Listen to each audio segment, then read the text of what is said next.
নমস্কার। আজকে দুপুরবেলাতে এই ভিডিওটা নিয়ে আসছি আপনাদের সামনে।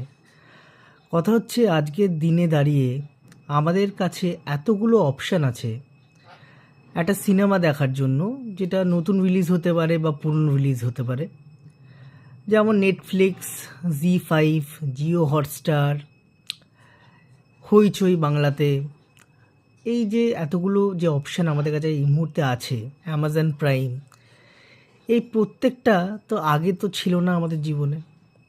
এবারে কি হচ্ছে, প্রথম কথা হচ্ছে যে সিনেমাগুলো রিলিজ হচ্ছে থিয়েটারে, এখন আগে যদি 70% লোকজন যেত দেখতে, এখন কিন্তু সেটা 35%-এ নেমে এসছে। ভীষণ কোনো বড় স্টারের সিনেমা হলে 80% লোক যায়। মোটামুটি একটা ভালো সিনেমা যদি বেরোয় কিন্তু বড় স্টার নেই, সেখানে কিন্তু সেটা 25%-এ গিয়ে দাঁড়িয়ে পড়েছে। এবারে এই যে নেটফ্লিক্স থেকে শুরু করে এতগুলো যেগুলো নাম নিলাম, জি5, হইচই, প্রত্যেকটাতে একটা সাবস্ক্রিপশান ফি আছে। আর সেটা মোটেও খুব একটা কম নয়, মোটামুটি ভালোই দাম। এবারে 1 বছরের হোক বা 6 মাসের হোক, সেটা কিন্তু আমরা স্পেন্ড করছি।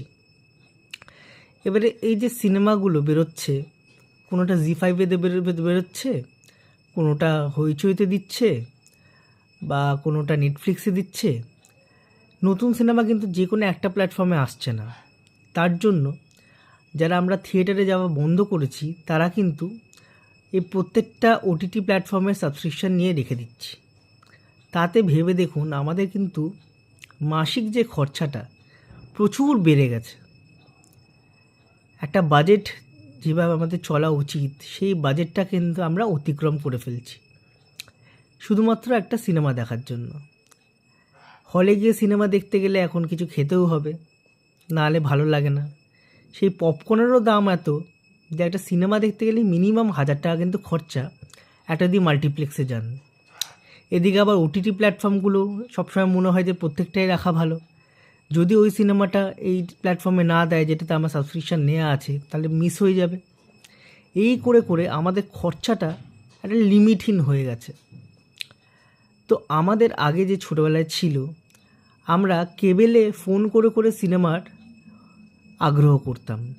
তার জন্য ফোনে 2 টাকা বা 3 টাকা কাটতো, তার বেশি না।